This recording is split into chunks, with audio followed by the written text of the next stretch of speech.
Pepper spray or not, that is the question of the night at UC Davis. Students supporting the Occupy Wall Street movement were pepper sprayed by campus police on Friday after they had set up tents on school property. About 10 students locked armed on a sidewalk in show of defiance as two officers then unleashed the pepper spray on the group. The officers now have been put on administrative leave, as well as the school's police chief, Annette Spicuzza. Listen as she explains the officers' actions. I see pepper spray as a tool for officers to use. And like any other tool that we carry and we utilize, you hope and pray that it's used correctly and within policy.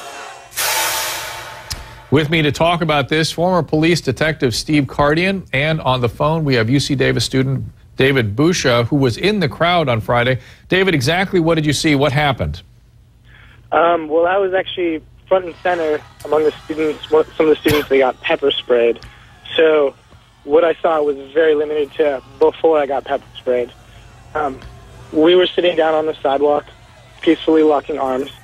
The police moving around us, they were stepping over us. We didn't interfere with their movement at all. And one of the policemen said, "If you don't move, we'll shoot you." So we put our heads down. There were two police officers with paintball guns. They were pointing point-blank range at our faces. And the police officer that eventually sprayed us saw that we put our heads down.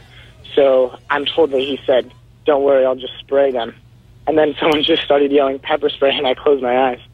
That's you. We have a picture of you, I guess, right here, just after the incident.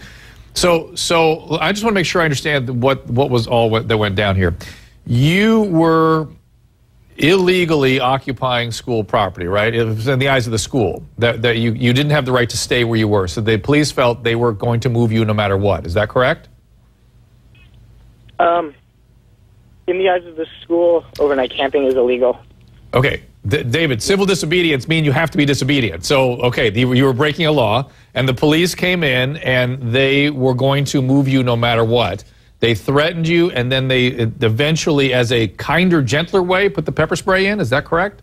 Well, let me be clear. They pepper sprayed us after they broke down the encampment, like more than a half an hour after they broke down the encampment. At that point, we were students that were sitting down in a circle chanting.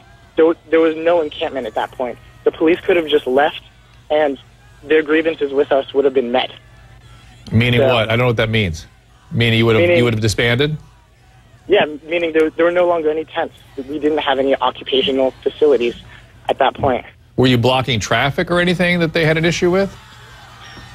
We were sitting on a sidewalk, and it was really a symbolic gesture of sitting in their way. Got it. Now, they were able to move through us and around us without issue. Okay, got it. Got it. Now, the UC Davis chancellor said this, taking responsibility for the incident. Quote, "I spoke with students this weekend, and I feel their outrage. I'm deeply saddened that this happened on our campus, and as chancellor, I take full responsibility for the incident. However, I pledge to take the actions needed to ensure that this does not happen again." David, that sounds a little bit vague, like she's going to make sure you don't occupy school property again. Could be one of those measures. Are students calling for the chancellor's resignation? Yes, indeed, actually. In fact, I started a Change.org petition on Change.org calling for her immediate resignation. There's a very eloquent essay written by an English professor on there, and I urge anyone in the public who feels that the chancellor has failed to do her job to protect students to go online and to sign this petition. In all honesty, I think that the necessary action to protect students in the future is to have a chancellor that can be held accountable to the students. And right now she cannot be. The vast majority of students and faculty and staff are calling for a resignation, and she is still refusing. Now, Steve, you were a former police detective. Let me go to you. Did these officers do the right thing, in your opinion? Dr. Drew, we have an incident here where the police are outnumbered. We have an incident here where the students are being belligerent, they're being challenging, and the lieutenant on the scene decided to employ the pepper spray, and it was done for a reason, and that was actually to protect the students and the officers. If they had gone hands-on with those students at that time, they were going to be met with a much greater resistance. While they appeared to be passive, they were prepared to be aggressive when arrested. So by employing the pepper spray, they created a distraction which made them less violent. And if we look at that video again, we'll see that the students, even after they were pepper sprayed, became resistive. It took 2 and sometimes 3 officers to take them into custody. David, how do you respond to that? After we were pepper sprayed, me personally, along with every single other person, was paralyzed with fear. I was blinded. I could not breathe. I was suffocating. My face was covered in pepper spray. I had no idea who was grabbing me. I had no idea who was kicking me. There was a blanket thrown over my face. Every single student feels this way. He pepper sprayed us 3 times. After the first time, we were completely immobile. Steve, how do we respond? And the action of every single student on Friday, on Saturday, today have been nonviolent. We reiterate our commitment to nonviolence every single day. But Steve, let me go to Steve. Steve is sort of my legal expert here today. Nonviolence, this whole thing gets so muddled for me.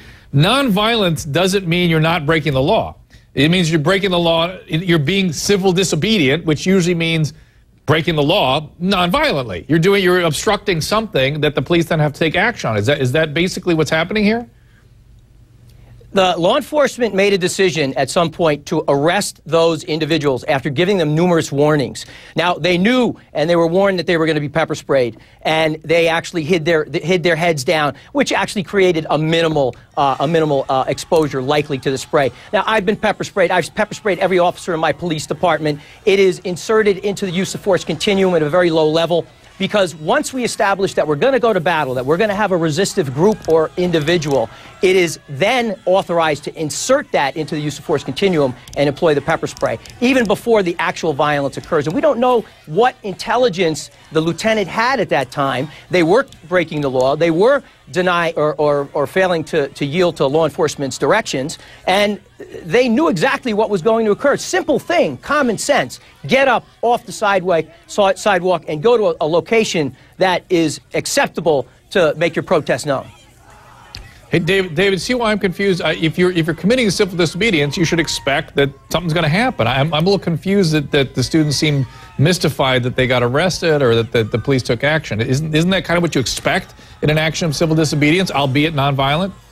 I think that there were numerous other ways that police officer could have acted to get us to move. None of us expected it to escalate that quickly. None of us did, and he didn't warn us that he was going to pepper spray us. He told us he was going to shoot us, and then he appeared in front of us. Were you arrested? No, I wasn't arrested. See, this whole thing is, I'm confused. I'm confused what the justification is for civil disobedience. I'm a little confused about that because I guess you're saying there's the inadequate representation of the electorate by our government, because you have to have civil disobedience, you have to have a government that's unjust, and then when you commit act of civil disobedience, you have to expect that something's going to happen. That's what that's all about, right? David? Well, I don't... Does that justify their actions? No, I'm not sure it does, but this whole thing seems very muddled to me on all fronts, and I wish there was greater clarity on both sides, so I knew what position to take. It's all very confusing, and it's hard for me to say that a chancellor should be brought down because officers took I thought they would arrest you. Frankly, it's all very confusing to me. They arrested my friends next to me. They arrested a number of them, and they did not treat the pepper spray that was on their faces. Interesting. Number one. Number two. Go ahead. The reason why the chancellor needs to be brought down, in my opinion, is because she needs to be held accountable to the students and the faculty and the staff whose safety she has violated.